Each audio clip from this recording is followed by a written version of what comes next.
हमारे साथ बने रहिए। सर्वप्रथम टी माइनस 4.8 सेकेंड्स पर L40 का प्रज्वलन हम देखेंगे। 10, 9, 8, 7, 6, 5, 4, 3, 2, 1, 0. All L40 engines generating nominal thrust. S139 motor Plus 5 ignited. seconds. That's a Pin the tracking tracking. of the GSLV Lift off F-16 normal. NISAR mission. The सध्या आपण जी deafening roar दृश्य of बघतोय ती GSLV श्रीहरिकोटावरून and बघतोय. beautiful Nisar silhouette या right मिशनचं in the आता आपण Sriharikota sky. निसारचं प्रक्षेपण होतंय जहां त्याची अभी दृश्य आपने बघतोय. देखा, चारों भारत L40 आणि तथा 4 अमेरिका Plus यांचं 139 संयुक्त का हे सफल मिशन आहे. प्रज्वलन निसार मिशनकडे और संपूर्ण जगाचं खरं तर GSLV लक्ष आहे. F-16 का उत्थापन द्वितीय भारताची समोच्च अंतराळ मंच संशोधन से संस्था इस्रो और आणि ये अपने अमेरिकेची गंतव्य की नासा ओर बढ़ता यांच्यामधील हुआ ऐतिहासिक सहकार्याचा नवा अध्याय आता सुरू झालेला आहे. हम यहाँ भारताच्या कंपनी श्रीहरिकोटा महसूस कर इथल्या पा सतीश रहे धवन हैं। अंतराळ केंद्रावरून निसार मिशन उपग्रहाचं नियंत्रण प्रक्षेपण केंद्र पर करण्यात येत आहे. The first stage of GSLV with S139 solid core motor and 4 L40 liquid strap-ons thrusting together. 7,800 Arvind Paranjpe खगोल अभ्यासक आपल्या सोबत आहेत. अरविंद सर, आपण बघतोय निसारचं प्रक्षेपण आता झालेलं आहे. नेमकं काय यामध्ये वैशिष्ट्य असणार आहे, कशा प्रकारचं हे मिशन आहे?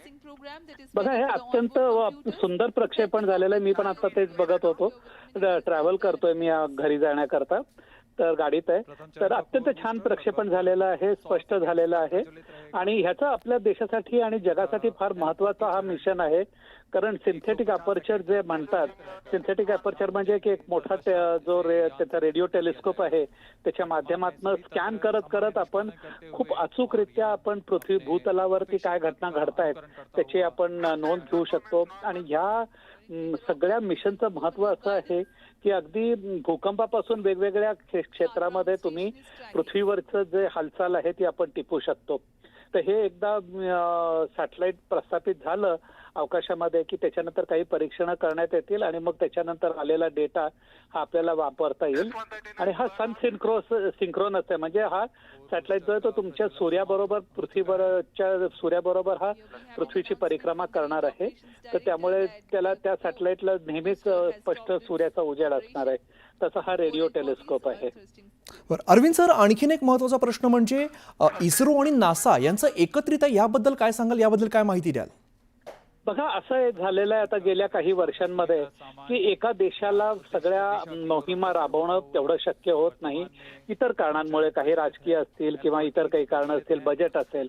पण हे आपण एक नवीन बघतोय की वेगवेगळ्या देशातले जे शास्त्रज्ञ आहेत, इंजिनियर्स आहेत, ते एकत्र येऊन अशा अशा प्रकारच्या प्रकल्पांना पूर्णत्वाला नेतात आणि त्यामुळे आपल्या समाजाचं आणि जागतिक स्तरावरती जी त्याचा आपल्याला फायदा होतो. तर हे अशा प्रकारचे प्रकल्प जे ते अत्यंत महत्वाचे आहेत. बरं अरविंद सर, तुम्ही अगदी सुरुवातीलाच खरं तर उल्लेख केलात की अतिशय सुंदर प्रक्षेपण झालंय. तर प्रक्षेपण हे कशा पद्धतीने चॅलेंजिंग असतं किंवा या उपग्रहाचं प्रक्षेपण होणं किती कठीण असतं? बघा, असं आहे की हे तुमचं यान आहे किंवा ज्याला हे लोक व्हेकल म्हणतात. तर हे व्हेकल आहे, त्याच्यामध्ये त्यांचे 2-3 स्टेजेस असतात की एक स्टेज उडवल्यावरती तर तुम्ही अमुक एक उंची गाठता, मग त्याच्यानंतर एक थोडासा वेळ जातो, मग तुम्ही आणखीन एक उंची गाठता आणि मग शेवटी तुम्ही ते जे सॅटेलाइट आहे ते आपल्या रॉकेट पासून विलग करण्यात येतं. तर ह्या सगळ्या ज्या स्टेजेस आहेत त्या भयंकर महत्वाच्या आहेत. कारण प्रत्येक स्टेजवरनं दुसऱ्या पुढच्या स्टेजची कसं होईल त्याच्यावरती अवलंबून असतं. आणि इथे कसं होतं की तुम्ही आधी जे आहे सॉलिड आहे, लिक्विड फ्युएल आहे, हे त्याच्या यानामध्ये भरण्यात आलेलं असतं आणि तुम्हाला प्रत्येक मोमेंट जी आहे ती मॉनिटर करावी लागते. आता आपल्या प्रेक्षकांनी बघितलं असेल की काउंटडाऊन चालू होतं, पण कित्येकदा असंही होतं की काउंटडाऊन थांबवून जर समजा एखाद्याला लक्षात आलं की नाही इथे काहीतरी गडबड आहे तर ते काउंटडाऊन थांबवण्यात पण येतं. तर हे जे सगळं जे आहे ते इंजिनियर तिथे मॉनिटर करत असतात आपल्या कम्प्युटरवरती आणि मग त्याच्यावरनं ठरवता येतात की आपण हे लॉन्च करायचं का नाही.